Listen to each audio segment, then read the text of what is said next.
Assalamualaikum, my name is Syamina Imbe Muhammad Suko, matrix number UDB 233689. Today, my team is going to talk about two real-world cases for Employment Act 1955 and Industrial Relations Act 1967.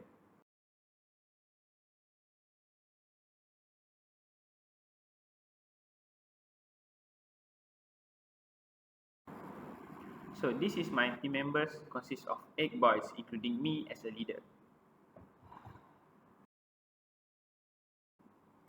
Employment laws were created to provide guidelines and regulation for employees and employers, and to provide protection for both parties. These laws establish minimum wage requirements, working conditions, and anti-discrimination policies to protect the rights of workers. As business owner or employer, you will want to understand the Employment Act 1955 to ensure compliance with employee. Next is Industrial Relations Act 1967. This act is one of the major laws governing employment relationship in Malaysia. Employees should be knowledgeable about the Employment Act 1955 and Industrial Relations Act 1967 because number one is understand right and obligation. Employee need to understand right and obligations because both of acts outline the rights and obligation of both employers and employees. Knowing these rights help employee to understand what they are entitled to in terms of wage, working hours, leave, and other benefits. It also clarifies their responsibilities toward their employees. Number two is protection against exploitation. Employee need to know protection against exploitation because these acts are created to prevent exploitation in the workplace. They set minimum standards for working conditions such as maximum working hours, minimum wage, and provision for overtime pay. By being aware of these regulations, employees can identify and report any instance of exploitation or unfair treatment by their employers. Number three is resolving dispute.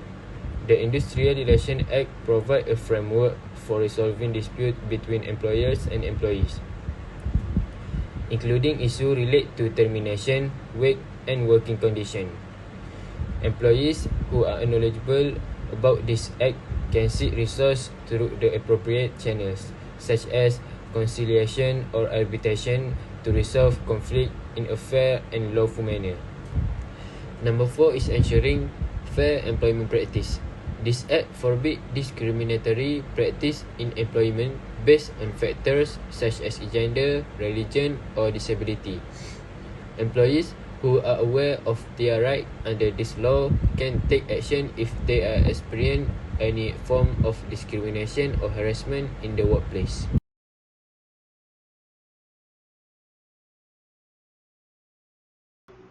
Okay, Assalamualaikum. For this Wasahian case is about critical juncture in employment law, spotlighting the necessity of procedural fairness and legal compliance in termination case. Then Wasahian's termination without notice raises concern over the lack of proper investigations, highlighting the weakness of employee in termination scenarios. Wasahian also underscored the fundamental principle of procedural fairness, legal compliance, and employees' rights protection in employment termination case. That's all for me. Thank you.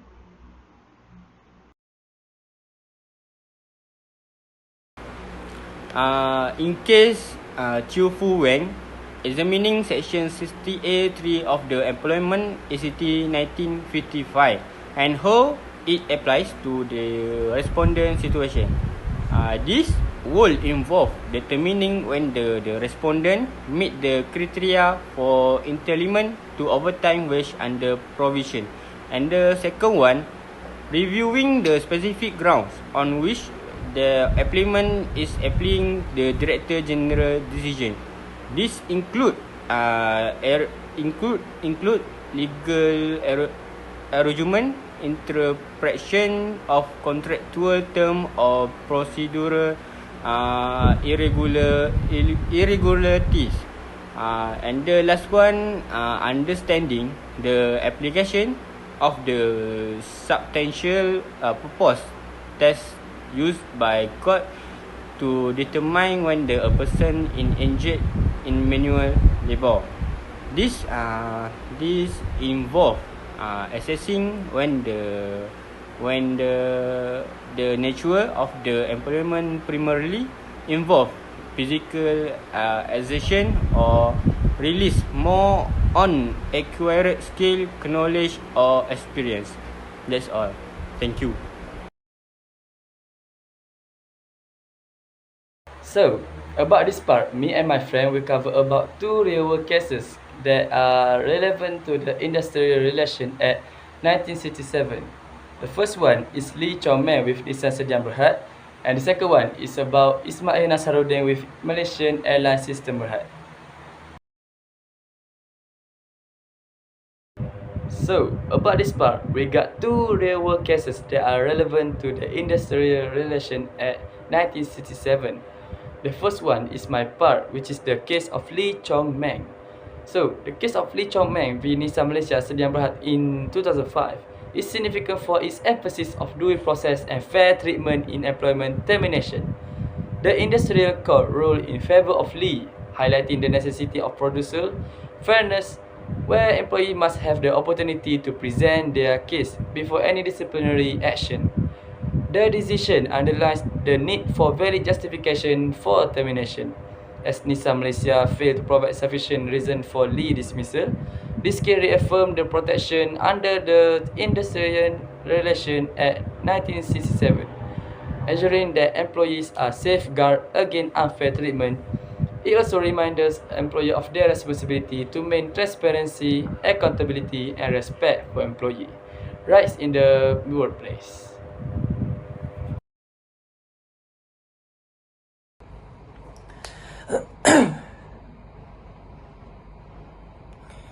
Okay, next for my slide is the case of Nasaruddin with Malaysia Airlines System Berhad MAS underscore the importance of procedures fairness in employment termination. Despite the misconduct allegation, must fail to provide Ismail Nasaruddin with adequate opportunities to address this claim, leading to the court ruling in his favour. This emphasized that employers must follow the fair procedures outlined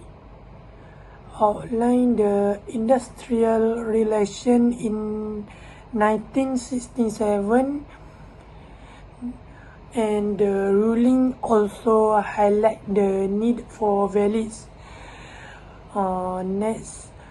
the evidence-based justification for dismissal as must lack sufficient grounds to terminate Ismail Nasaruddin.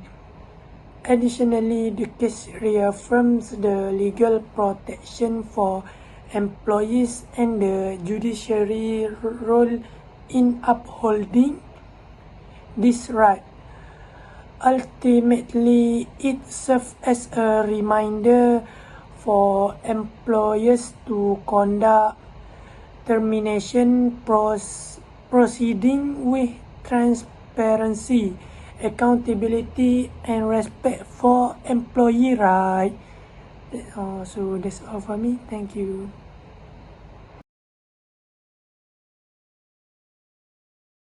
Okay, so for the provision for the 2 real case that are relevant to the Employment Act 1950, it allows instant dismissal for serious misconduct. For an example, theft, fraud, violence, by policy breach.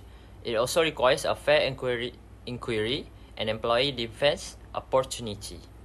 Okay, as for the second case, recent amendment under the Employment Act 2020, it expands its coverage to employees irrespective of their wages. It also ensures all the employees are entitled to overtime pay at a rate not less than one and a half time their normal hour rate.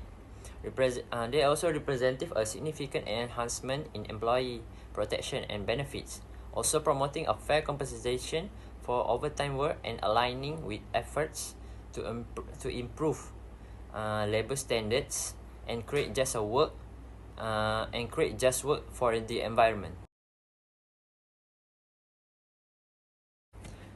Provision for the two real cases that are relevant to the Industrial Act 1967, Section 20 also allows terminate employees to file the reinstatement file if they believe their dismissal is the unfair dismissal. It is also state that Section 20 safeguard employees' rights are enhanced workplace justice in Malaysia. But the agency must file within 60 days of dismissal, highlighting the importance of the action. In this section, they also have the protect to rights, as like safeguard rights and interests of employers and employees. There are also complaint mechanism, such as employees can lodge a complaint if rights are misused to them.